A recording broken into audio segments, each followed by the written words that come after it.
আমরা যারা দায়িত্ব পালন করছি সমাজের মধ্যে, যারা মসজিদের দায়িত্ব নিয়ে আছি, যারা মাদ্রাসার দায়িত্ব নিয়ে আছি, আসলেই কি আমরা দায়িত্ব পালন করছি? আসলেই কি আমরা এই দায়িত্বগুলো নেওয়ার উপযুক্ত? আসলেই কি আমরা এই দায়িত্বগুলো পাওয়ার হকদার? আসলে মসজিদ আবাদ করবে কারা? মসজিদ আবাদ করবে কে? এ সম্পর্কে কোরআন কি বলে?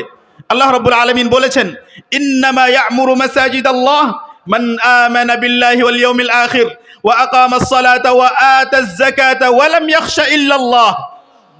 মসজিদ আবাদ করবে ওরা যাদের মধ্যে এই বৈশিষ্ট্যগুলো থাকবে, যারা আল্লাহ রাব্বুল আলামিনের প্রতি ঈমান রাখবে, আখিরাতের প্রতি ঈমান রাখবে, যারা সালাত কায়েম করবে, যারা যাকাত প্রদান করবে, যারা আল্লাহ তাআলাকে ছাড়া অন্য কাউকে ভয় করবে না। যদি আমি মেনে নিই যে আমাদের মধ্যে আল্লাহ ও আখিরাতের প্রতি ঈমান আছে, তাহলে আমি জিজ্ঞেস করতে চাই যে যারাই মসজিদের দায়িত্ব নিয়ে আছে এরা সবাই কি সালাত কায়েম করে? যদি এদের মধ্যে কাউকে জিজ্ঞেস করা হয় যে সালাত কায়েম করা কাকে বলে, তাহলে সে হয়তো বলতে পারবে না। তাহলে কায়েম করবে কিভাবে? একজন যে সময় মতো সালাত আদায় করে না, সে কখনো সালাত কায়েম করে না। একজন যে ঠিকভাবে ওযু করতে জানে না, সে সালাত কায়েম করে না। একজন যে জানে না যে সালাত পড়ার সময় কোনটা আমাকে করতেই হবে, কোনটা না করলে অসুবিধা নেই, কোনটা করলে সালাত বাতিল হয়ে যাবে, তার সালাত কায়েম নাও হতে পারে। একজন যে জামাতের সাথে সালাত আদায় করে না, সে সালাত কায়েম করে না। একজন যে বাড়িতে বসেই সালাত আদায় করে নাই, সে সালাত কায়েম করে না। একজন যে সালাতের সময়ের খেয়াল রাখে না, সে সালাত কায়েম করে না। যে ফজরের সালাত জোহরের সাথে, জোহরের সালাত আসরের সাথে, জোহর আসর মাগরিবের সাথে, এরা কেউই সালাত কায়েম করে না। এ সম্পর্কে ওলামায়ে কেরামের অনেক কথা রয়েছে, এগুলোর ব্যাপারে কোনো মতভেদই নেই। যারা যাকাত প্রদান করে, আপনি খোঁজ নিয়ে দেখুন, আমি অনেক মানুষের ব্যাপারে শুনলাম যারা দায়িত্বশীল হয়ে বসে আছে, যে তারা এ সমস্ত মাল নিয়ে নিজের কাছে রেখে নিচ্ছে। সেই মালগুলো সেই জায়গায় ব্যবহার হচ্ছে না, মসজিদে ব্যবহার হচ্ছে না। মসজিদে প্রবেশ করার পরে সেখানে একটা কোরআন দেখতে পাওয়া যায় না যে আমি বসে সেখান থেকে কোরআন তেলাওয়াত করি, কোনো ব্যবস্থাই নেই। মাদ্রাসায় যাওয়ার পরে ছাত্রদের মধ্যে কোনো একজনকে জিজ্ঞেস করি ফজর কাকে বলে, সে জানেই না। মসজিদের পাশে মাদ্রাসা, মাদ্রাসার মধ্যে সেই ছাত্ররা মসজিদে সালাত আদায় করতে আসে না, ফজরের সময় তাদেরকে পাওয়া যায় না। আপনি সেই মাদ্রাসার দায়িত্ব পালন করেন, সেই মাদ্রাসার সম্পত্তি আপনার হাতে রয়েছে, আপনি সেটিকে নিজের সম্পত্তি মনে করে নিয়েছেন।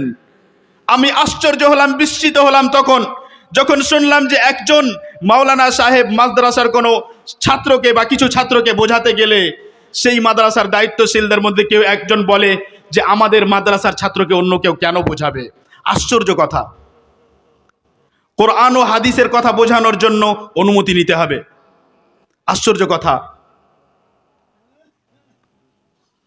মসজিদগুলো আবাদ করবে তারা যারা সালাত কায়েম করে, যারা যাকাত প্রদান করে, যারা আল্লাহ রাব্বুল আলামিনকে ছাড়া অন্য কাউকে ভয় করে না। যদি সত্যি আমরা মুসলিম হই, মুমিন হই, আমাদের মধ্যে সত্যি যদি কোরআন ও হাদিসের ভালোবাসা থাকে, সত্যি রাসূল সাল্লাল্লাহু আলাইহি ওয়াসাল্লামকে রাসূল বলে মেনেছি, সত্যি আল্লাহ তাআলাকে বিশ্বাস করি, তাহলে এই কাজ আমাদেরকে করতে হবে।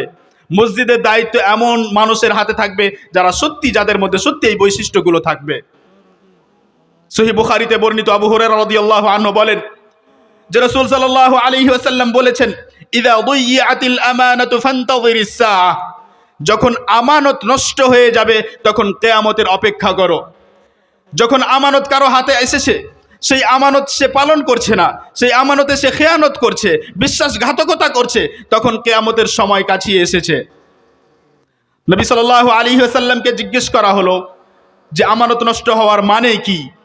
তখন তিনি উত্তর দিলেন, ইযা উসিদাল আমরু ইলা গায়রি আহলিহি ফান্তাযিরিস সাআহ, যখন কোনো কাজের দায়িত্ব এমন হাতে গেল যেই ব্যক্তি সেই কাজের দায়িত্ব পালন করার অধিকার রাখে না, যুক্ত নয়, তার উপযুক্ত নয়, তখন তোমরা কিয়ামতের অপেক্ষা করো। সমাজ এ বিষয়ে সচেতন হতে হবে। সমাজকে যেমন ইলমের জন্য সচেতন হতে হবে, সঠিক ইলম নেওয়ার জন্য, তেমনই সচেতন হতে হবে ইবাদতের বিষয়ে, যে দায়িত্ব কাদের কাছে যাচ্ছে। সমাজের মধ্যে যত রকমের খারাপ আমল, খারাপ কাজ দেখা যাচ্ছে, তার মধ্যে একটা হলো একে অপরের সমালোচনা করা, একে অপরের সমালোচনা, গীবাত করা। যে কোনো জায়গায় বসে যদি আপনি শুনতে চান তো দেখবেন অন্য কারো ব্যাপারে আলোচনা হচ্ছে, তার ব্যাপারে খারাপ কিছু বলা হচ্ছে, হতে পারে তার মধ্যে সেই খারাপ চরিত্র আছে, হতে পারে সেই খারাপ কাজ সে করেছে, কিন্তু আপনার জন্য সেই মুসলিম ভাইয়ের সেই খারাপ আচরণ, খারাপ চরিত্রের কথা, খারাপ কাজের কথা বলা জায়েজ নয়। আল্লাহ রাব্বুল আলামিন বলেন, ওয়ালা ইয়াগতাব বা'দুকুম বা'দা আইয়ুহিব্বু আহাদুকুম আন ইয়াকুলা লাহমা আখিহি মাইতান ফাকারিহতুমুহ।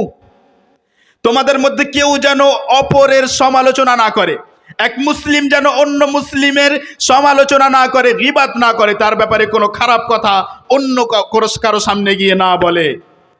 আল্লাহ রাব্বুল আলামিন এত এক জঘন্য উদাহরণ দিয়েছেন এই কাজের, যে তোমরা কি পছন্দ করো যে তোমরা নিজের ভাইয়ের মাংস যখন সে মৃত তখন তোমরা সেই ভাইয়ের মাংস ভক্ষণ করবে? তোমার ভাই মুসলিম যে মারা গেছে, তার মৃতদেহ, তার অংশ, তার মাংস কি তুমি খেতে পছন্দ করো? তার মানে যে ব্যক্তি এইভাবে দোকানে বসে, রাস্তায় বসে, বিভিন্ন জায়গায় বসে সমালোচনা করে অন্য মুমিন ভাইয়ের, সে যেন মৃত মাংস খাচ্ছে, সে যেন তার মৃতদেহর মাংস খাচ্ছে। আমি মুমিন, আমরা নিজেদেরকে বলি আমাদের মধ্যে ঈমান আছে, আমরা বলি যে আমরা কোরআনকে ভালোবাসি, এত ভালোবাসি যে কোরআনকে চুমু দেওয়ার জন্য লড়াই করি যে দেওয়া যাবে না, যাবে না, এত ভালোবাসি যে কোরআনের দিকে পা করা যাবে কিনা তার জন্য লড়াই করি। কিন্তু আমার সামনে প্রমাণ করুন যে আপনি সত্যি কোরআনকে ভালোবাসেন। কোরআনের মধ্যে এই আদেশ যে যে ব্যক্তি অন্য কারো সমালোচনা করবে সে যেন পছন্দ করলো যে আমি নিজের মুমিন ভাইয়ের মৃত অবস্থায় তার মাংস খাই, তাহলে কোথায় আপনি কোরআনের সম্মান করলেন? ইসলাম এমন কোনো দিন নয় যে আপনি গেলেন এবং কোনো জায়গাতে আওয়াজ করলেন, যে আপনি একদিন গেলেন মাসে আর একটা মাথা টেকে চলে আসলেন। ইসলাম এরকম নয়। ইসলাম এমন একদিন যা আপনাকে আমলের মাধ্যমে প্রত্যেক দিন প্রমাণ করতে হবে। ইসলাম এমন কোনো দিন নয় যে আপনি জুমার দিন একদিন জুমার মসজিদে উপস্থিত হয়ে চলে আসলেন, আপনার মুসলিম হওয়া প্রমাণিত হয়ে গেল না। ইসলাম হলো এমন যে আপনাকে প্রতিদিন প্রমাণ করতে হবে যে আপনি মুসলিম।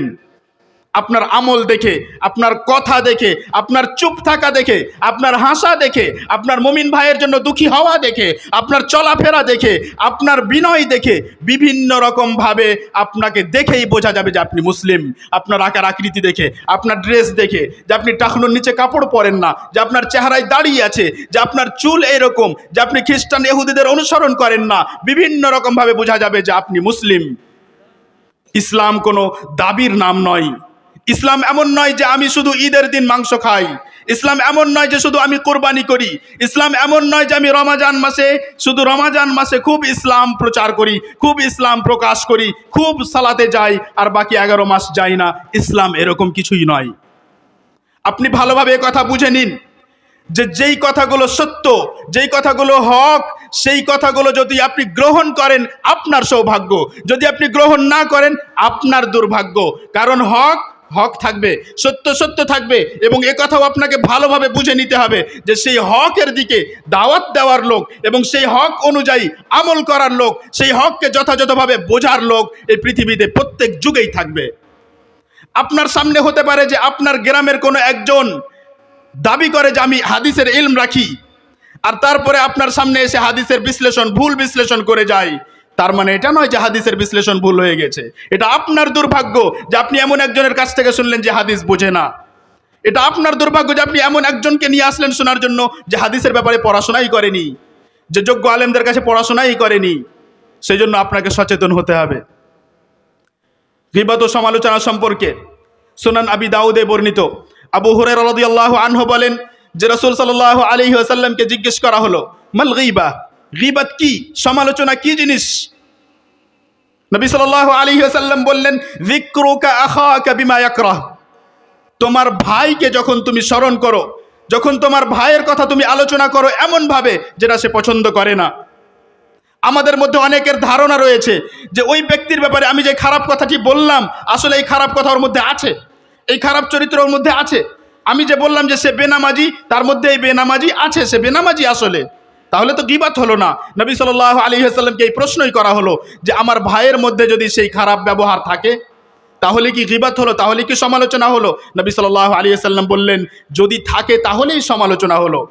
ওয়া ইল্লাম ইয়াকুম ফীহি ফাকাদ বাহাত্তা, যদি ওই খারাপ আচরণ, ওই খারাপ আমল তার মধ্যে না থাকে তাহলে তুমি তার ওপর অপবাদ লাগালে।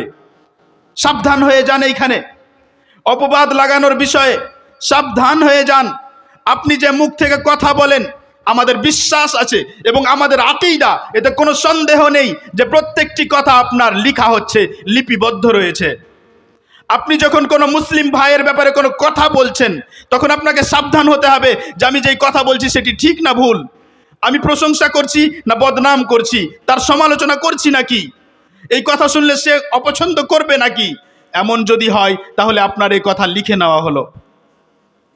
আমরা এমন পর্যায়ে পৌঁছে গিয়েছি যে কোনো এক ব্যক্তির ব্যাপারে না জেনেই, কোনো এক ব্যক্তির ব্যক্তিত্ব সম্পর্কে না বুঝেই, তার ব্যাপারে কোনো কিছুই না জেনে তার ব্যাপারে কোনো কিছু বলা হয়, আমরা সেটা গ্রহণ করে নিই, তারপরে সেটাকে আরো অন্যান্যর কাছে পৌঁছে দিই। সমালোচনা করা, কোনো এক ব্যক্তির ব্যাপারে শুধু একটা খারাপ শব্দ বলা কত মারাত্মক হতে পারে তার উদাহরণ শুনুন।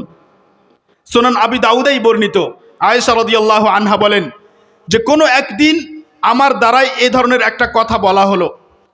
আমি বললাম, হাসবুকা মিন সফিয়াতা কাযা ওয়া কাযা। রাসূল সাল্লাল্লাহু আলাইহি ওয়াসাল্লামকে সম্বোধন করে বললাম যে আপনার জন্য আপনার যে স্ত্রী যার নাম সফিয়া, তার মধ্যে হতে এটা এটা যথেষ্ট। তা থেকে তিনি উদ্দেশ্য করেছিলেন যে সফিয়া একটু ছোট, একটু খাটো, সফিয়া একটু লম্বা কম, দেখতে একটু খাটো। শুধু ইশারা করে, ইঙ্গিত করে বলেছেন আয়েশা রাদিয়াল্লাহু আনহা। রাসূল সাল্লাল্লাহু আলাইহি ওয়াসাল্লাম সাবধান করলেন। রাসূল সাল্লাল্লাহু আলাইহি ওয়াসাল্লাম সমালোচনা এবং গীবতের ভয়াবহতা বুঝালেন যে কত মারাত্মক, কত ভয়াবহ। রাসূল সাল্লাল্লাহু আলাইহি ওয়াসাল্লাম বললেন, লাকাদ কুলতি কালিমা লাউ মুজিজাত বিমাইল বাহরি লামাজাজাত। তুমি এত সাংঘাতিক কথা বলেছো যে যদি এই কথা সমুদ্রের মধ্যে ফেলে দেওয়া হতো, সমুদ্রে মিশিয়ে দেওয়া হতো, তাহলে এই কথার কারণে পুরো সমুদ্র প্রভাবিত হয়ে যেত, পুরো সমুদ্র প্রভাবিত হয়ে যেত। এত নোংরা কথা, সমালোচনার এই একটা শব্দ।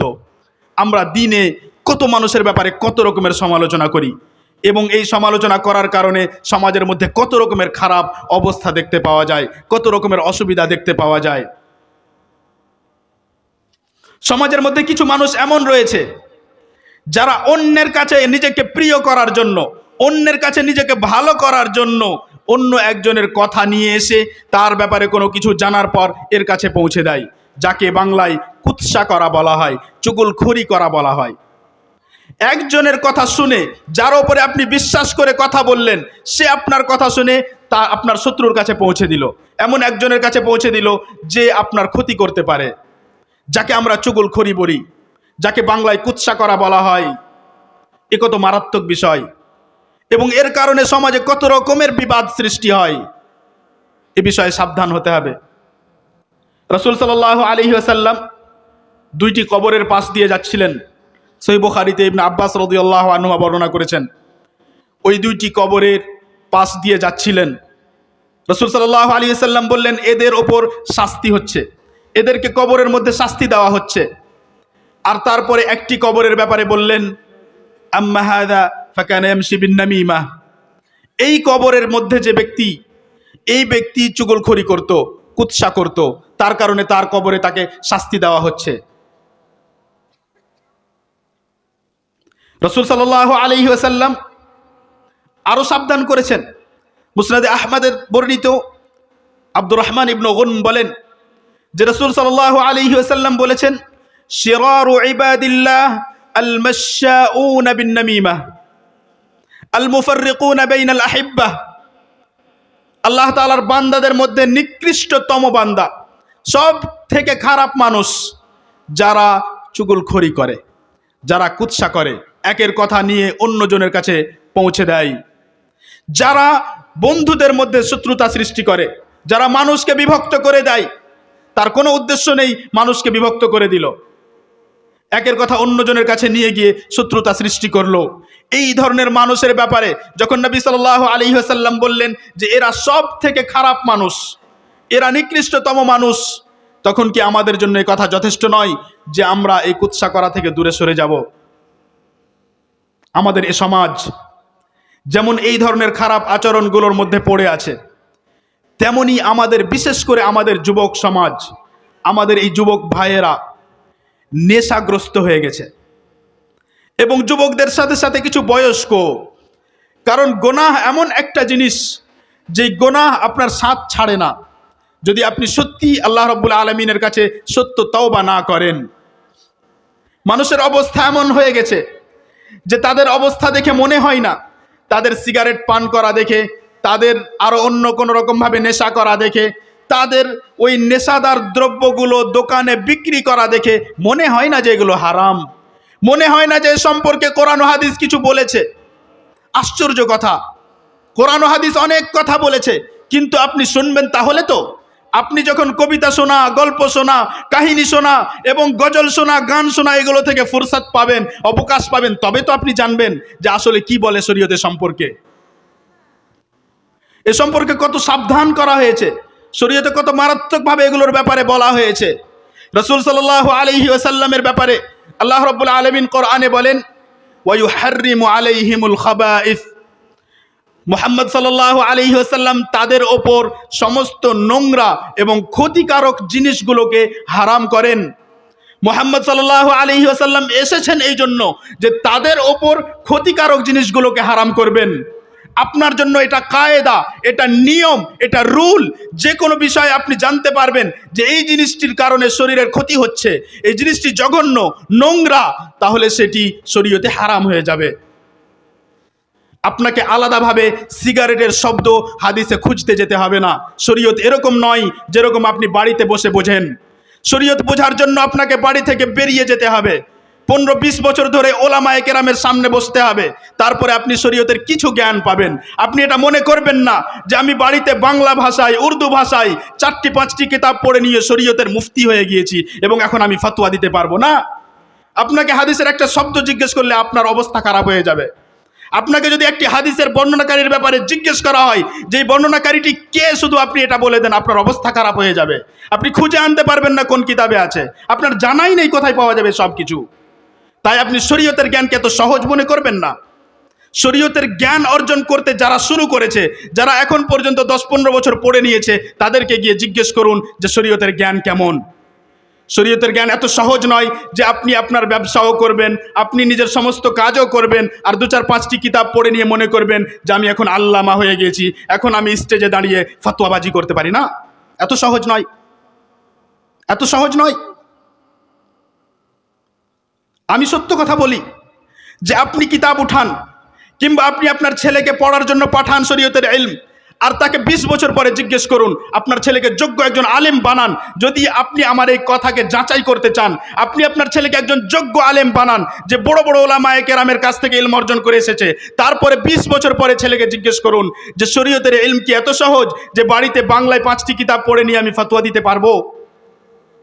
তারপরে আমি মানুষকে 3-4টি ইংলিশের বাক্য শুনিয়ে, আয়াতের নম্বর এবং হাদিসের নম্বর শুনিয়ে বিভ্রান্ত করব? আশ্চর্য কথা। আপনাকে কে বলেছে হাদিসের নম্বর বলতে? কে বলেছে আপনাকে আয়াতের নম্বর বলতে? এখন পর্যন্ত সৌদি আরবে 10 বছর মসজিদে নববী, মসজিদে হারাম, মক্কা, মদিনা, পুরো সৌদি আরবে যাদের ইলম বুঝার আমাদের অনেক মাওলানাদের ক্ষমতা পর্যন্ত নেই, কখনো ওদেরকে এই ধরনের কাজ করতে দেখা যায় না। কখনো তারা আয়াতের নম্বর বলতে যায় না, সূরার নম্বর বলতে যায় না। কেন বলতে যাবে? আপনাকে সরাসরি আয়াত পড়ে শুনিয়ে দেবে, কারণ সে আয়াত পড়তে জানে। আপনাকে যারা আপনাকে এইভাবে আয়াতের নম্বর বলে, এদের মধ্যে অনেকে এমন রয়েছে যে হয়তো ঠিকভাবে কোরআনের আয়াত পড়তে পারবে না।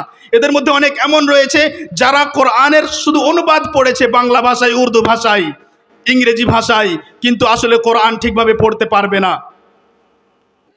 হাদিসের শব্দ, হাদিসের পুরো লাইনগুলো ঠিকভাবে পড়তে পারবে না। আপনি হাদিস পড়াকে সহজ মনে করবেন না। আপনি কোন হাদিসের ক্লাসে যান এবং ছাত্রদেরকে জিজ্ঞেস করুন যে যতজন ছাত্র বসে থাকে ওই হাদিসের ক্লাসে, ওদের মধ্যে প্রত্যেকজন হাদিস পড়ার জন্য প্রস্তুত হয় না। আপনি ইলমকে এত সহজ কখনো মনে করবেন না। আপনি বাড়িতে বসে বসে ইলমকে সহজ মনে করে নিলে সহজ হয়ে যাবে না।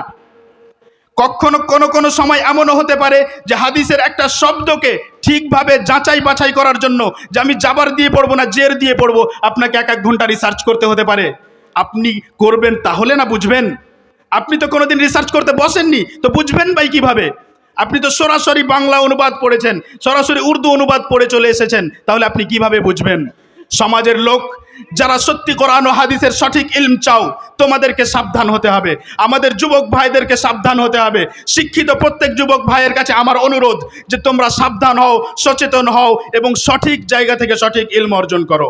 এমন না হয় যে তোমাদের সময় সব নষ্ট হয়ে চলে যাচ্ছে।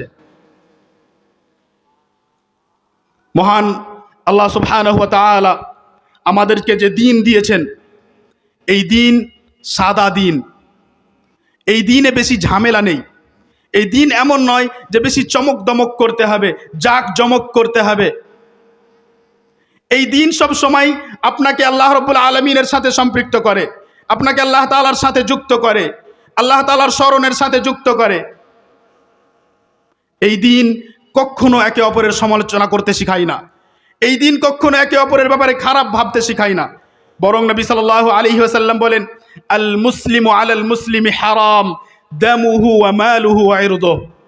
এক মুসলিমের মাল, এক মুসলিমের রক্ত এবং এক মুসলিমের সম্মান ও মর্যাদা অপর মুসলিমের জন্য হারাম। যখন আপনি অন্য কোনো মুসলিম ভাইয়ের ব্যাপারে কোনো কিছু বলতে যাবেন, তখন আপনি সাবধান যে আপনি হারাম কাজ করতে যাচ্ছেন। আমরা যারা নেশাদার দ্রব্য বিক্রি করি, সহিহ ইবনে হিব্বানে রাসূল সাল্লাল্লাহু আলাইহি ওয়াসাল্লাম বলেছেন, ইন্নাল্লাহা ইযা হাররামা শাইআন হাররামা সামানাহ। যখন আল্লাহ রাব্বুল আলামিন কোনো কিছু হারাম ঘোষণা করেন, তখন তার মূল্যকেও হারাম করে দেন। শরীয়তের নিয়ম পেলেন, যে কোনো বিষয়, যে কোনো জিনিস যা আপনার জন্য ক্ষতিকারক তা হারাম, তখন তার মূল্যও হারাম। আল্লাহ রাব্বুল আলামিনের প্রতি যদি সত্য ঈমান হয়, তাহলে আপনি আপনার দোকান থেকে এই সমস্ত হারাম, এই সমস্ত সিগারেট, বিড়ি আর যত রকমের এই সমস্ত হারাম নেশাদার দ্রব্য রয়েছে সব কিছু বের করে ফেলবেন। যদি সত্যি আল্লাহ রাব্বুল আলামিনকে ভালোবাসেন, যদি সত্যি নবী সাল্লাল্লাহু আলাইহি ওয়াসাল্লামকে ভালোবাসেন। আমাদের অবস্থা এমন হয়ে গেছে যে আমরা না সঠিক ইলম অর্জন করতে চাইছি, আর না আমরা এগুলোর ব্যাপারে ভাবতে চাইছি। আমরা যেভাবে জীবন যাপন করছি সেইভাবেই করতে চাই। কেউ যদি আমাদেরকে ওইভাবে জীবনযাপন করতে নিষেধ করে, আমাদের মন খারাপ হয়ে যায়, আমাদের আর সহ্য হয় না। সহ্য হবে না কথা এরকমই, সত্য এবং হক কথা এরকমই হয়। আপনার সহ্য হবে না, কারণ আপনি ওই গুনাহের মধ্যে পড়ে আছেন। একজন ব্যক্তি যে গুনাহ করছে, তার সামনে যখন বলা হবে যেটি নিষিদ্ধ, তোমার মধ্যে লজ্জা থাকলে তুমি এই কাজ করো না, তাহলে সে মাথা চাড়তে পারবে না।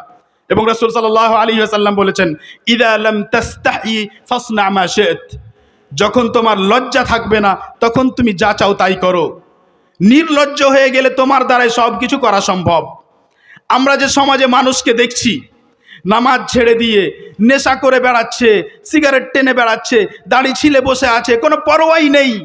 আমি প্রশ্ন করি প্রত্যেক এমন মানুষকে, তোমার কি একটুও লজ্জা আছে? তোমার বুকের ভিতরে একটুও কি ঈমান আছে যে আল্লাহ রাব্বুল আলামিন সব কিছু হারাম করেছেন? তুমি কখনো কি বাঁচার চেষ্টা করেছো? তুমি কিভাবে সাহস করো যে প্রকাশ্যে আল্লাহ সুবহানাহু ওয়া তাআলার সামনে এভাবে যেন তুমি আল্লাহ তাআলার বিরুদ্ধে যুদ্ধ ঘোষণা করছো, যেন তুমি বলতে চাইছো যে হে আল্লাহ তাআলা তুমি আদেশ করো, আমি মানবো না।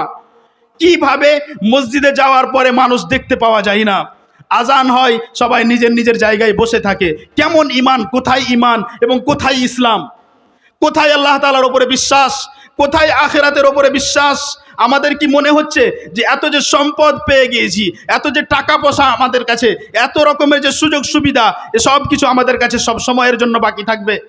এমন কি হতে পারে না যে এভাবে আপনাকে এক পরীক্ষার মধ্যে ফেলে দেওয়া হয়েছে? আল্লাহ তাআলা বলেন, ফালাম্মা নাসু মা যুক্কিরু বিহি ফাতাহনা আলাইহিম আবওয়াবা কুল্লি শাই হাত্তা ইযা ফারিহু বিমা উতু আখাযনাহুম বাগতাহ ফাইযা হুম মুবলিসুন। আল্লাহ রাব্বুল আলামিন সেই জাতিদের ব্যাপারে বলেন যারা আল্লাহ রাব্বুল আলামিনের বিধানকে ভুলে গিয়েছে, যে যখন তারা আল্লাহ তাআলার বিধান, যে বিধান তাদেরকে স্মরণ করিয়ে দেওয়া হলো, মনে করিয়ে দেওয়া হলো, তারপরেও যখন তারা সেই বিধান ভুলে গেল, তখন সমস্ত দরজা তাদের জন্য খুলে দেওয়া হলো। চারিদিক থেকে এবার নিয়ামত আসছে, চারিদিক থেকে রুজি আসছে, সব কিছু যেটার জন্য সে চেষ্টা করছে সেটাই পেয়ে যাচ্ছে, যেই দিকে পরিশ্রম করছে সেইখান থেকে ইনকাম করতে পারছে। এটা হতে পারে যে আল্লাহ তাআলার পক্ষ থেকে আপনার জন্য পরীক্ষা, আপনাকে ছাড় দিয়ে দেওয়া হয়েছে যে আপনি গুনাহের পর গুনাহ করতে যান এবং আপনার সমস্ত আকাঙ্ক্ষাও পূর্ণ হতে থাকবে। এমন মনে হবে যে আমি হয়তো আল্লাহ তাআলার কাছে খুব প্রিয় বান্দা, যা সব কিছুই পেয়ে যাচ্ছি। তারপরে আল্লাহ তাআলা বলেন যে যখন এসব কিছু পেয়ে তারা খুব মগ্ন হয়ে যায়, খুব খুশি হয়ে যায়, তখন হঠাৎ আমি তাদের পাকড়াও করি। এই যে মানুষ, এই যে যুবকরা, এই যে মানুষরা যারা এভাবে নিজের সম্পদ অর্জন করায়, টাকা পয়সা অর্জন করায় এবং এগুলোকে খারাপ রাস্তায় হারাম কাজে ব্যবহার করায়, এভাবে রাস্তায় বসে বসে টিভি দেখা, আর ওই সময় আজান হচ্ছে, ওই সময় সালাত চলছে, আর আপনি বসে সময় নষ্ট করছেন, এইভাবে যে আপনার জীবন কেটে চলে যাচ্ছে। এমন কি হতে পারে না যে আপনি কোনো একদিন বাড়ি গেলেন, সমস্ত পুরো দিন গুনাহ করে বাড়ি গেলেন, আর সকালে আপনি জাগলেন না? এটা কি হতে পারে না? হতে পারে। আল্লাহ রাব্বুল আলামিন বলেন, আফা আমিনা আহলুল কুরা আন ইয়াতিয়াহুম বাসুনা বায়াতান ওয়া হুম নাঈমুন আও আমিনা আহলুল কুরা আন ইয়াতিয়াহুম বাসুনা দুহান ওয়া হুম ইয়ালআবুন আফা আমিনু মাকরাল্লাহ ফালা ইয়ামানু মাকরাল্লাহি ইল্লাল কওমুল খাসিরুন। যখন এরা রাত্রে গুনাহের পর গুনাহ করে গিয়ে রাত্রে ঘুমায়, এরা কি নিশ্চিত হয়ে গেছে? এরা কি নিশ্চিত? এদের কি কোনো চিন্তা নেই? এরা কি নিশ্চিন্ত হয়ে গেছে যে আল্লাহ রাব্বুল আলামিনের শাস্তি এদের কাছে রাত্রিবেলায় আসে যখন তারা ঘুমিয়ে থাকে? এই ঘুমন্ত অবস্থায় আল্লাহ তাআলার পক্ষ থেকে কোনো শাস্তি আসে, এ বিষয়ে কি এরা নিশ্চিন্ত হয়ে গেছে যে না, এরকম হতে পারে না? কিংবা দিনের বেলা সকালে যখন তারা খেলাধুলা করে, যখন আনন্দ ফুর্তি করে, তখন আল্লাহ রাব্বুল আলামিনের পক্ষ থেকে কোনো তার উপরে শাস্তি চলে আসে? এরা কি এ বিষয়ে নিশ্চিন্ত হয়ে গিয়েছে? এরা কি আল্লাহ রাব্বুল আলামিনের তাদবীর, আল্লাহ রাব্বুল আলামিনের যে মানুষের সাথে ব্যবহার, যারা আল্লাহ রাব্বুল আলামিনের সাথে ধোঁকাবাজি করে, তা থেকে কি এরা নিশ্চিন্ত হয়ে গিয়েছে? আল্লাহ রাব্বুল আলামিনের তাদবীর হতে, তার পরিকল্পনা হতে, তার পরিচালনা হতে তারাই, শুধু তারাই নিশ্চিন্ত হয় যারা আসলে ক্ষতিগ্রস্ত। যখন আপনি সারাদিন গুনাহ করার পরে রাত্রে গিয়ে ঘুমিয়েছেন, তখন আপনাকে স্মরণ করা উচিত যে সারাদিনের আমল আপনার আল্লাহ রাব্বুল আলামিনের কাছে পৌঁছে গিয়েছে। এবং সারাদিন যতক্ষণ আপনি গুনাহ করতে থেকেছেন, যে কোনো গুনাহ করুন না কেন, বাড়ির মধ্যে করুন, বাইরে করুন, মেয়ে ছেলে হোক আর পুরুষ হোক, বয়স্ক হোক আর যুবক হোক, আপনি যেই রকমই গুনাহ করুন না কেন, প্রত্যেক গুনাহ আল্লাহ রাব্বুল আলামিন দেখতে থেকেছেন, প্রত্যেক গুনাহ আল্লাহ রাব্বুল আলামিন আপনার শুনেছেন, প্রত্যেক কাজের ব্যাপারে আল্লাহ তাআলা জানেন। আমরা কোনো কিছু দেখতে পাই, কিন্তু যদি আড় চলে আসে দেখতে পাই না, কিন্তু আল্লাহ সুবহানাহু ওয়া তাআলার জন্য কোনো আড় নেই। কখনো এই কথা স্মরণ করেছেন? যখন আপনি টিভির দিকে চোখ করে ওই দোকানে বসে থাকেন, তখন কি আপনি ভেবেছেন যে আল্লাহ রাব্বুল আলামিনের যে দেখার শক্তি, আপনার চোখের শক্তির থেকে তার দেখার শক্তি বেশি? আপনার চোখের দৃষ্টি যতক্ষণে ওই টিভির স্ক্রিন পর্যন্ত যাবে, তার আগে আল্লাহ রাব্বুল আলামিন আপনাকে দেখছেন। আপনি কখনো ভেবেছেন এ কথা? আপনি যে নিজেকে বলেন যে আমি আল্লাহ তাআলার প্রতি বিশ্বাস রেখেছি, আপনি কি জানেন যে আল্লাহ রাব্বুল আলামিনের নাম আল বাসীর, যিনি সব কিছু দেখতে পারেন, যিনি আমাকে এই সময় দেখছেন? সেই ঈমান নিয়ে কি আপনি ওই চায়ের দোকানে বসে টিভি দেখছেন? সেই ঈমান নিয়ে কি সেই দোকানদার ভাই আমার টিভি অন করেছে? সেই ঈমান কি তার মধ্যে তখন আছে যে আমি যেই উলঙ্গ, আমি যেই অশ্লীল সব কিছু দেখাচ্ছি, যারা বসে দেখছে, এ সব কিছু আল্লাহ তাআলা দেখছেন? আপনার এই ঈমান যদি থাকে, তাহলে আপনি এই কাজ করতে পারবেন না। আর আপনার দ্বারাই ভুলবশত যদি কোনো সময় হয়ে যায়, আপনি হাজারবার তওবা করবেন, আফসোস করবেন, কষ্ট পেতে থাকবেন, আমি কত বড় গুনাহের কাজ করলাম। কিন্তু আমাদের অবস্থা দেখে কি এরকম মনে হয়? আপনি ফজরের সময় বের হন, বরং ফজরের আগে বেরিয়ে যান। আপনি মসজিদের দিকে যাবেন, দেখবেন কত মানুষ নিজের দোকানে ব্যস্ত, নিজের কাজে ব্যস্ত, কিন্তু সেই ব্যক্তিকে মসজিদে পাবেন না। জুমার সালাত পড়ে এসে বেরিয়ে কোনো এক দোকানে প্রবেশ করি, তাকে জিজ্ঞেস করি, সে বলে আমি জুমার সালাত পড়তে যাইনি, সে নিজের কাজে ব্যস্ত আছে। এই কেমন মুসলিম? কোথায় এর মধ্যে আল্লাহ তাআলার বিশ্বাস? কোথায় ভয়? কোথায় তার ঈমান যে আমাকে মরতে হবে, আমাকে পৃথিবী ছেড়ে যেতে হবে? প্রশ্ন হলো যে আমরা কোন জিনিসের অপেক্ষা করছি? আল্লাহ রাব্বুল আলামিন আসমানের কোনো একটা অংশ ভেঙে দিয়ে আমাদের ওপরে ফেলে দিবেন, তার অপেক্ষা করছি? নাকি কোনোদিন হঠাৎ জমিনের মধ্যে কোথাও আমরা ধসে ভিতরে ঢুকে যাব, তার অপেক্ষা করছি? কিসের অপেক্ষা করছি আমরা? কখন নিজেকে পরিবর্তন করব আমরা? কখন নিজেকে পরিবর্তন করব? কতদিন আর বক্তব্য শুনতে হবে? কোন ব্যক্তি এখানে জানে না যে দাড়ি কাটতে হবে না? কোন ব্যক্তি জানে না যে সিগারেট খাওয়া হারাম? কোন ব্যক্তি জানে না যে তামাক হারাম? কোন ব্যক্তি জানে না? আর যে জানে না সে জানার চেষ্টা করে না কেন? তাকে জানতে হবে, কারণ সে ওই কাজ করতে যাচ্ছে। সেই কাজ করার পূর্বে তাকে জানতে হবে। আশ্চর্য, যখন কিয়ামতের দিন আপনি আল্লাহ রাব্বুল আলামিনের কাছে উপস্থিত হবেন, আপনি বলতে পারবেন না যে আমার বয়স শুধু 25 বছর ছিল। আপনি কি দেখেন না যে কোনো এক যুবক ভাই বাইক নিয়ে যায়, তার বয়স মাত্র 22 বছর 25 বছর, তার মৃত্যু হয়ে যায়? আপনি বলতে পারবেন যে সে কিয়ামতের দিন আল্লাহ রাব্বুল আলামিনকে বলবে আমি আসলে যথেষ্ট সময় পাইনি? না। যখন সে বালেগ হয়ে গিয়েছে, প্রায় সাবালক হয়ে গিয়েছে, 15 বছর, যখন থেকে তার ওপরে সালাত, সিয়াম, হজ, যাকাত সব ফরজ হয়ে গিয়েছে, তারপরে সে যদি 1 বছরও বাঁচে, 2 বছরও বাঁচে, সে কিছুদিন আমল করার সময় পেয়েছে, তার সময় অতটাই ছিল, ততটারই ব্যাপারে তাকে জিজ্ঞেস করা হবে। তার মধ্যে যদি সে একটি সালাত ছেড়ে দিয়ে আল্লাহ রাব্বুল আলামিনের কাছে উপস্থিত হয়, তাহলে সে কবিরা গুনাহ করে গেল, এবং কবিরা গুনাহের কারণে একজন ব্যক্তি জাহান্নামে যেতে পারে। আহলুস সুন্নাহ ওয়াল জামায়াতের আকীদা, যাতে কোনো মতভেদ নেই যে বড় গুনাহ করে কোনো ব্যক্তি মারা গেলে সে জাহান্নামে যেতে পারে। শুধু একটি নামাজের কথা বললাম। আপনি দিনের পর দিন নামাজ ছেড়ে যাচ্ছেন, আপনার জ্ঞান কোথায়? আপনার ব্রেনে, আপনার মাথার মধ্যে জ্ঞান আছে কিনা আমি বুঝতেই পারি না। আপনি কোথায় জ্ঞানী, কোথায় নিজের জ্ঞান ব্যবহার করেন? কিভাবে নিজেকে আপনি শিক্ষিত বলেন? কিভাবে নিজেকে শিক্ষিত বলেন? আপনার আকার আকৃতি নবী সাল্লাল্লাহু আলাইহি ওয়াসাল্লামের মতো নয়, আপনার আকার আকৃতি সাহাবায়ে কেরামের মতো নয়। আপনার বাড়ি থেকে আপনার ছেলে কিভাবে বের হয়, সে সালাত আদায় করে কিনা, তার ব্যাপারে আপনার কোনো খোঁজ খবর নেই। আপনার মেয়ে, আপনার বোন বাড়ি থেকে বেরিয়ে যায়, কোথায় যায়, কি অবস্থায় যায়, পর্দা করে যায় না, সে ব্যাপারে আপনার কোনো খোঁজ খবর নেই। কোথায় আপনার বিশ্বাস আল্লাহ রাব্বুল আলামিনের ওপর? এখনো যদি ফিরে না আসি, তাহলে কখন ফিরে আসব? আপনাদেরকে এভাবে ওলামায়ে কেরাম বোঝাতেই থাকবেন, কিন্তু আমাদেরকে নিজেদেরকে চেঞ্জ হতে হবে, নিজেদেরকে পরিবর্তন করতে হবে। অন্য কোনো মানুষকে দেখে লাভ নেই। আপনি ভিড়ের মধ্যে খুশি থাকার চেষ্টা করবেন না যে আমার সাথে অনেক বন্ধু বান্ধব আছে। আল্লাহ রাব্বুল আলামিন বলেন, আল আখিল্লাউ ইয়াউমাইযিন বা'দুহুম লিবা'দিন আদুউন ইল্লাল মুত্তাকিন। কিয়ামতের দিন যারা মুত্তাকি, যারা পরহেজগার, যারা একে অপরের বন্ধু হয়েছিল, আল্লাহ রাব্বুল আলামিনকে ভয় করে, এরা ছাড়া কিয়ামতের দিন কেউ কারো বন্ধু থাকবে না।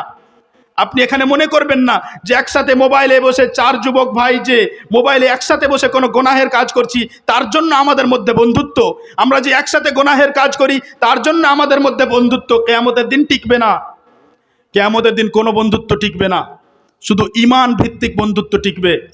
তাই আপনি এই ধোকার মধ্যে থাকবেন না যে সবাই তো করছে, মসজিদে আবার কজন যায়। আপনি এই থিওরি ভালোভাবে মুখস্থ করে নিন, এ কথা ভালোভাবে মুখস্থ করে নিন যে সংখ্যা কখনো ইসলাম দেখেনি। বরং আপনি সব জায়গায় পুরো কোরআনে কারীম পড়ুন, সব জায়গায় পাবেন ওয়া কালিলুম মিন ইবাদিয়াশ শাকুর ওয়ালাকিন্না আকসারাহুম লা ইয়ালামুন ওয়া কালিলুম মা হুম। সব জায়গায় পাবেন যে হকপন্থী, যারা শুকর আদায় করে, যারা ভালো মানুষ, যারা ঈমান ঠিকভাবে বোঝে, যারা ঠিক আমল করে, এদের সংখ্যা কম। এইখান থেকে প্রমাণিত হয় যে কখনো নিজের কথাকে ঠিক বলার জন্য, আমি খুব ভালো এ কথা প্রমাণ করার জন্য সংখ্যা দেখাতে যাবেন না। এই জালসার কথাই যদি বলি, কখনো আপনি সংখ্যা দেখাতে আসবেন না, কখনো সংখ্যা দেখাতে আসবেন না যে আমার সামনে অনেক সংখ্যা বসেছিল, সেই জন্য খুব সুন্দর কথা শুনতে পেলাম না। এটা কোনো রকমের মানদণ্ডই নয়। আপনি কোথাও কোরআন হাদিস থেকে প্রমাণ করতেই পারবেন না। এটা আপনার নিজের মানদণ্ড, যা আপনি বাড়িতে বসে নিজে নিজে মাথার মধ্যে বানিয়ে নিয়েছেন, যা আপনি কখনো আলেম ওলামার সামনে পেশ করতে পারবেন না যে যদি সংখ্যা বেশি হয় তাহলে সফল কাম হয়ে গেলাম। না, বরং খাঁটি জিনিস, ভালো কথা শুনবে ও বলবে এরা সব সময় কম। ঈমান অনুযায়ী সঠিকভাবে আমল করবে এরা সব সময় কম থেকেছে, নবী সাল্লাল্লাহু আলাইহি সাল্লামের যুগ থেকে নিয়ে এখন পর্যন্ত, বরং তার আগেও প্রত্যেক যুগেই। আমরা যারা এখন পর্যন্ত ইসলামের বিধানকে যেন পায়ের তলে রেখে চলে যাচ্ছি, নিজের ছেলেদের ব্যাপারে, মেয়েদের ব্যাপারে, ভাই বোনের ব্যাপারে এবং নিজের আমলের ব্যাপারে, সমাজের বিষয়ে যারা দায়িত্বশীল, তারা নিজেরা যত রকমের ইসলামের বিধিবিধান আছে, এই সমস্ত বিধানকে আমরা কিভাবে নষ্ট করছি, আমরা যারাই করছি তাদের সবাইকে সাবধান হতে হবে। সামনে যে বিষয় আসছে 31 ডিসেম্বরের, সে বিষয়ে আপনারা অনেক কিছু শুনেছেন। আমি শুধু এতটাই বলবো যে 31 ডিসেম্বরে আমাদের যুবকদের মধ্যে অনেকরা যেসব গান বাজিয়ে বিভিন্ন রকমের নোংরা কাজ করে সমাজকে লজ্জিত করে, মুসলিম ভাইদেরকে লজ্জিত করে, কলঙ্কিত করে ইসলামকে, এদেরকে লজ্জা করতে বলি। তোমরা লজ্জা করো। তোমরা যদি এখনো মানুষ হয়ে আছো তাহলে তোমরা লজ্জা করো। তোমাদের আকার আকৃতি দেখে, তোমাদের নাচা দেখে, তোমাদের চলাফেরা দেখে তোমাদেরকে মানুষ মনেই হয় না, তোমাদের দিকে তাকাতে ইচ্ছে করে না, মনেই হয় না যে আমরা কোনো মুসলিম সমাজে বসবাস করছি। এবং আমি মুসলিম সমাজের সমস্ত দায়িত্বশীলকে বলি, এবং আমাদের যত যুবক এবং যত বয়স্ক যারা দায়িত্বশীল এবং যারা কিছু চেঞ্জ করতে পারবেন সমাজের মধ্যে, এদের সকলকে বলি যে আপনারা চুপ বাড়িতে বসে থাকবেন না, নিজেকে প্রমাণ করুন যে আমরা সত্যি কোরআন ও হাদিসকে ভালোবাসি। তাই যদি এই সমাজে, এই এলাকায় কোনো আওয়াজ শোনা যায় তো তা হবে শুধু কোরআনের আওয়াজ। রাস্তাতে কোরআনের আওয়াজ, দোকানে কোরআনের আওয়াজ, মসজিদে কোরআনের সুন্দর তেলাওয়াত, সুন্দর থেকে সুন্দর তেলাওয়াত, এত সুন্দর তেলাওয়াত যে মানুষ শুনে স্তব্ধ হয়ে যাবে, মুগ্ধ হয়ে যাবে। যদি সত্যি আপনার মধ্যে একটু ঈমান বাকি থাকে তাহলে আপনি ফিরে আসুন এই দিকে, এইভাবে কাজ করুন। এবং যারা আমাদেরকে চ্যালেঞ্জ করছে, এই যুবক 3-4 জন 5 জন মিলে যারা পুরো সমাজকে, যারা পুরো ইসলামকে লজ্জিত করার চেষ্টা করছে, এদেরকে আটকাতেই হবে, থামাতেই হবে। এ কাজ আপনারাই করতে পারবেন। যদি না করেন তাহলে এ সম্পর্কে নবী সাল্লাল্লাহু আলাইহি ওয়াসাল্লাম সাবধান করেছেন। যদি ভালো কাজের আদেশ না করা হয়, খারাপ কাজ থেকে নিষেধ না করা হয়, তাহলে এমন হতে পারে যে আমরা দোয়া করব এবং দোয়া কবুল করা হবে না। নবী সাল্লাল্লাহু আলাইহি ওয়াসাল্লাম হতে সহিহ সূত্রে প্রমাণিত। আমি যেই কথাগুলো বলতে চাইছিলাম তা যদি সংক্ষিপ্ত করি, সর্বপ্রথম ইলম ও জ্ঞান। ইলম ও জ্ঞান আমি এক এক করে বাক্য বলে দিচ্ছি, মুখস্থ রাখবেন ইনশাআল্লাহ। ইলম ও জ্ঞান, সঠিক ইলম কঠিন কাজ। সঠিক ইলম অর্জন করা যেমন কঠিন, তেমনি সঠিক ইলম প্রচার করাও কঠিন। সেই জন্য সঠিক ইলমের দিকে আসার জন্য সবাইকে বলি। এবং এই সঠিক ইলম, কোরআন ও হাদিসের সঠিক ইলম এবং মজবুত ইলম, যোগ্যতম আলেমদের কাছ থেকে নেওয়া ইলম অর্জন করার জন্য নিজের ছেলে মেয়েদেরকে তৈরি করুন। নিজের ছেলে মেয়েকে সৈনিকের মতো তৈরি করুন ইসলামের, যারা সঠিক ইলম অর্জন করে এসে আপনার কাছে বলবে। যখন আপনি বিভিন্ন জায়গায় ভুল তথ্য শুনবেন, আপনি নিজের ছেলেকে জিজ্ঞেস করবেন যে সম্পর্কে সহি কথা কি, আমাকে জানাও। দ্বিতীয় কথা, সমাজের মধ্যে যে সব খারাপ ব্যবহার দেখতে পাওয়া যাচ্ছে, একে অপরের ক্ষতি করার চেষ্টা করা, একে অপরের সমালোচনা করা, কুৎসা করা, চুগলখড়ি করা, সমাজ বিভক্ত হয়ে যাচ্ছে, এসব কিছুকে ঠিক করতে হবে, সংশোধন করতে হবে, সমাধান করতে হবে, যদি সত্যি আমরা মুসলিম হই।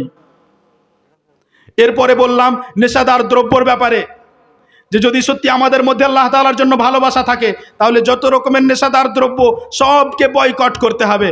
আপনি ইসরায়েলকে বয়কট করতে যাচ্ছেন, আপনি আগে নিজের বাড়িতে নেশাদার দ্রব্যগুলো বয়কট করুন, তারপরে ইসরায়েলকে বয়কট করুন। আমরা নিষেধ করি না ইসরায়েলকে বয়কট করতে, বয়কট করে লাভ হবে না সেটা পরের বিষয়, কিন্তু আপনি আগে যেগুলো করতে পারবেন সেগুলো করুন।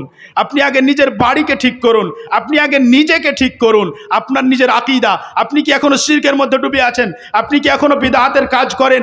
আপনি আগে নিজেকে সংশোধন করুন। এখনো কি আপনি গান শোনেন? এখনো কি আপনি নোংরা কোনো কাজ করেন? এখনো কি আপনি সালাত ছেড়ে দেন, নামাজ ছেড়ে দেন? এখনো কি আপনি নেশা করেন? এগুলোর উপরে আপনি আগে কাজ করুন, তারপরে নিজের সন্তানকে ঠিক করুন, নিজের ছেলে মেয়েকে ঠিক করুন। আপনার পরিবারের প্রত্যেকটি ব্যক্তি কি কোরআন পড়তে জানে? কেউ এমন আছে হাত উঠাতে পারবেন যে আমার গ্রামের, আমার বাড়ির প্রত্যেকটি ব্যক্তি, প্রত্যেক সদস্য কোরআন পড়তে জানে? কেউ আছে এরকম? কেমন অবস্থা দেখুন। তাহলে সর্বপ্রথমে এর উপরে কাজ করতে হবে। আপনাকে ইন্টারন্যাশনাল হিস্ট্রি শুনে কোনো লাভ নেই যে পুরো বিশ্বে কি হচ্ছে। আপনি আগে নিজের বাড়ির অবস্থা ঠিক করুন, তারপরে বাইরের সব কিছু ইনশাআল্লাহ আল্লাহ রাব্বুল আলামিন ঠিক করবেন।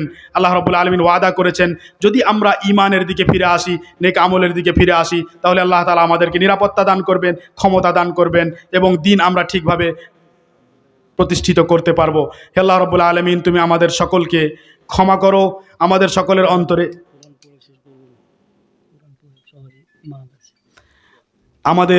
সকলের অন্তরে হেদায়েতের আলো প্রবেশ করাও। আমরা যারা এখানে এখন বসে আছি এতক্ষণ ধরে, আমার এটা বিশ্বাস যে আমি কিছু মেসেজ আপনাদের কাছে পৌঁছিয়েছি।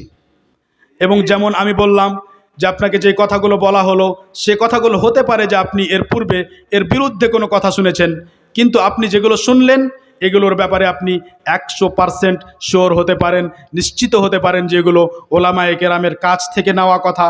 কারণ আমরা বাড়িতে বসে বসে বই পড়ে পড়ে এসে আপনাদের কাছে ফতোয়া দিচ্ছি না, এবং যেই বিষয়গুলোতে গবেষণা করার পরে নিশ্চিত হতে পেরেছি সেই বিষয়গুলোই আপনাদের সামনে তুলে ধরেছি। এটা শুধু এই জন্যই বলা হলো কারণ হয়তো আমি আপনাদের সামনে আজকে প্রথম, না হলে আসলে বলার প্রয়োজনই নেই। আল্লাহ রাব্বুল আলামিনের কাছে দোয়া করি, হে আল্লাহ রাব্বুল আলামিন, তুমি আমাদের অন্তরে কোনো রকমের অহংকার আসতে দিও না। তুমি আমাদের মধ্যে ইখলাস, আমাদের অন্তরের মধ্যে ইখলাস ঢুকিয়ে দাও। প্রত্যেক কাজ যেন একমাত্র তোমাকে রাজি করার জন্য করি। আমরা যেন কখনো সংখ্যা না দেখি, আমরা দেখি যে আসলে আমরা পরিবর্তন হচ্ছি না।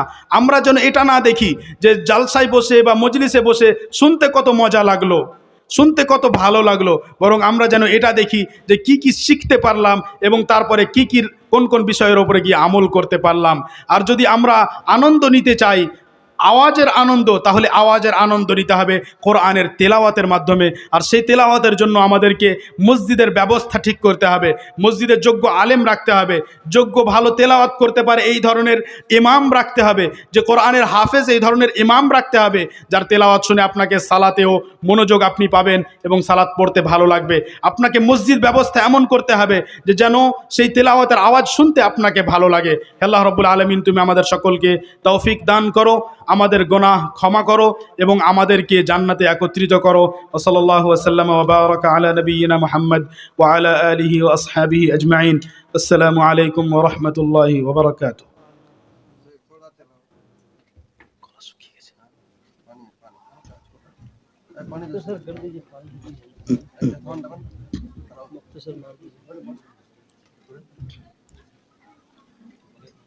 বলে শেষ হয়নি, বলে দেন মাইকে উঠে গেল সময়। ভিডিও ছাড়লে করতে থাকবে। ভিডিও লাইভ করে দিই তো।